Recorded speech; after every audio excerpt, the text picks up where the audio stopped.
ಮಹಿಳಾ ಮೀಸಲಾತಿ ಹಾಗೂ ಕ್ಷೇತ್ರ ಮರು ವಿಂಗಡಣೆ ವಿಚಾರದಲ್ಲಿ ಪ್ರತಿಪಕ್ಷಗಳು ಅನಗತ್ಯವಾಗಿ ಉತ್ತರ ದಕ್ಷಿಣವನ್ನು ವಿಭಜಿಸುವ ಮೂಲಕ ರಾಜಕೀಯ ಮಾಡುತ್ತಿವೆ ಎಂದು ಸಂಸದ ಬಸವರಾಜ ಬೊಮ್ಮಾಯಿ ಆರೋಪಿಸಿದ್ದಾರೆ.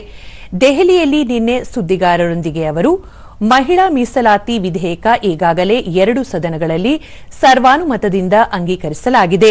ಅದನ್ನು 2034ರಿಂದ ಜಾರಿಗೊಳಿಸಲು ತೀರ್ಮಾನಿಸಲಾಗಿತ್ತು. ಈಗ ಅದನ್ನು 2029ರಿಂದ ಜಾರಿಗೆ ತರಲು ಬಿಲ್ ಮಂಡನೆ ಮಾಡಲಾಗಿದೆ. ಜನಸಂಖ್ಯೆ ಆಧಾರದ ಮೇಲೆ ಕ್ಷೇತ್ರ ಮರು ವಿಂಗಡಣೆ ಮಾಡುತ್ತಿಲ್ಲ. ಪ್ರತಿ ರಾಜ್ಯದ ಈಗಿರುವ ಸ್ಥಾನಗಳ 50% ಹೆಚ್ಚಳವಾಗುತ್ತವೆ.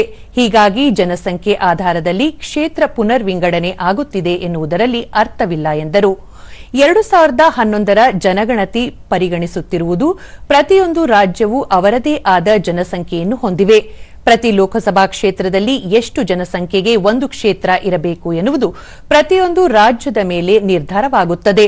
ಅದಕ್ಕೆ 2011ರ ಜನಗಣತಿ ಪರಿಗಣಿಸಲಾಗುತ್ತಿದೆ ಎಂದು ಹೇಳಿದರು.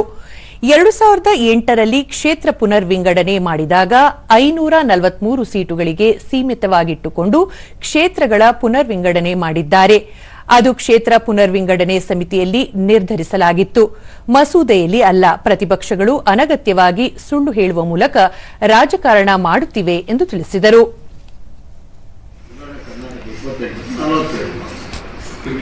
50% ಎಲ್ಲ ಕಡೆ ಹೆಚ್ಚು ಮಾಡೋದು, ಸೀಟ್ ಹೆಚ್ಚು ಮಾಡೋದಕ್ಕೂ ಮತ್ತು 2011 ಪಾಪ್ಯುಲೇಷನ್ಗೂ ಸಂಬಂಧ ಇಲ್ಲ. 2011 ಪಾಪ್ಯುಲೇಷನ್ ಎಲ್ಲಿ ಬರ್ತದೆ ಅಂದರೆ, ಉದಾಹರಣೆಗೆ 2011ರಲ್ಲಿ 5 ಕೋಟಿ ಜನಸಂಖ್ಯೆ ಕರ್ನಾಟಕದಲ್ಲಿದೆ.